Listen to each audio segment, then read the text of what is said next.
जगातच physically disable कोण नसतात आणि त्यामुळे रिझर्वेशनमधून पास होणं काही फारसं अवघड नाही आहे. ती गोष्ट माझ्या मनाला फार लागून गेली आणि मग त्यावेळेला मला रामायणातला एक प्रसंग मी वाचलेला होता. तो प्रसंग मला असा आठवला की ज्या वेळेला श्रीरामांचे वडील दशरथ गेलेले होते आणि श्रीराम त्यांच्या वडिलांच्या मित्रांना म्हणजे जटायूंना भेटायला आलेले होते. जटायू पण आयुष्याच्या शेवटच्या क्षणी होते. त्यावेळेला जटायूंनी श्रीरामांना म्हटलं की मी आता वरती जाईन, त्यावेळेला मला तिथे तुमचे वडील राजा दशरथ भेटतील, त्यांना मी सांगू का की रावण तुम्हाला कसा त्रास देतोय. आणि त्यावेळेला श्रीरामांनी उत्तर दिलेलं होतं की काका तुम्ही माझ्या वडिलांना काहीच सांगू नका.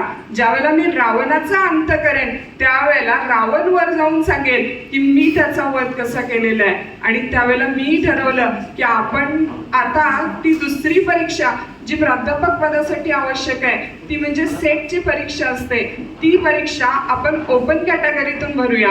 आणि त्यावेळेला माझा हात अजून थोडा थोडा चालत होता आणि म्हणून मी सेटची जी परीक्षा होती तो फॉर्म ओपन कॅटेगरीतून भरला आणि त्यावेळेला देखील तो मी प्रथम परीक्षेत प्रथम प्रयत्नातच उत्तीर्ण झाले. आता बऱ्यापैकी कायद्याच्या क्षेत्रातलं सगळं शिक्षण माझ्याकडं होतं, BA, LLM, नेट सेट. पण अशी परिस्थिती होती की आता मला बऱ्यापैकी 100% चालता येणं माझं बंद झालेलं होतं. त्यामुळे कोर्टात प्रॅक्टिस करणं शक्य नव्हतं. काय करायचा प्रश्न होता. मग माझ्या भावानं मला सल्ला दिला की तुझ्याकडं जे नाही आहे त्याकडं बघण्यापेक्षा तुझ्याकडं जे आहे त्याकडं बघ. आणि माझ्याकडं कला होती बोलण्याची, त्यामुळे मी ठरवलं की आता आपण शिक्षण क्षेत्रात उतरायचं आणि मग लॉचे क्लासेस घ्यायला सुरू केले. त्याच दरम्यान शिवाजी विद्यापीठामध्ये LLM विभागासाठी प्राध्यापक म्हणून जाहिरात निघली आणि मी तो फॉर्म भरला आणि 4 वर्ष विद्यापीठामध्ये प्राध्यापक म्हणून नोकरी केली. तिथं असलेल्या काही अडचणीमुळं व्हीलचेअरवरती रोज मला नेणं आणणं या सगळ्या गोष्टी सोप्या नव्हत्या. त्यामुळे साधारण 4 वर्ष नोकरी केल्यानंतर तिथली नोकरी सोडली आणि घरी आले. आणि घरी आल्यानंतर पुन्हा तोच प्रश्न होता की आता काय करायचं, कारण इचलकरंजीत तर लॉ कॉलेज त्यावेळेला नव्हतं जे आज झालेलं आहे. म्हणून मग ठरवलं की पुन्हा आपण लॉचे क्लासेस घेऊया.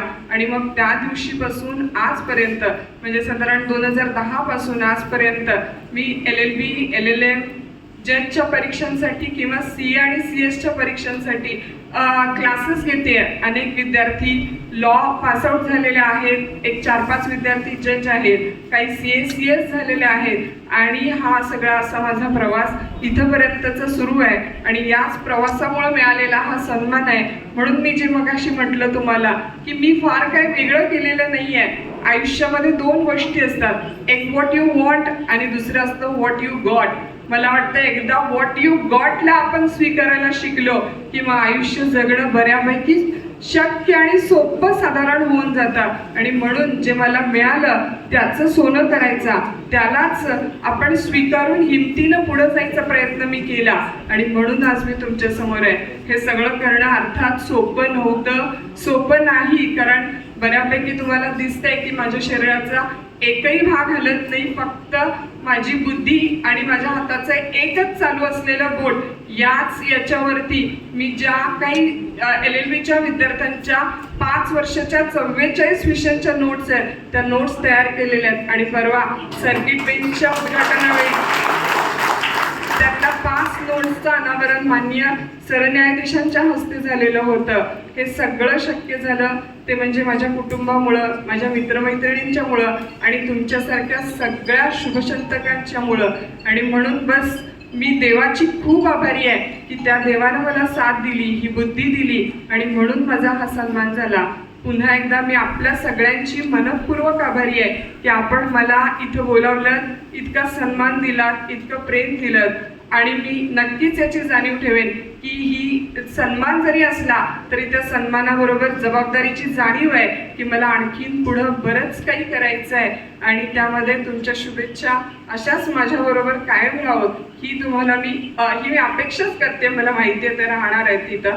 आणि म्हणून शिवमंगल सिंग यांची लिखित आणि पूर्व पंतप्रधान अटल बिहारी वाजपेयी यांच्या कायम भाषणामध्ये असलेल्या 4 कवितेच्या ओळी तुमच्या समोर ठेवून तुमची रजा घेते.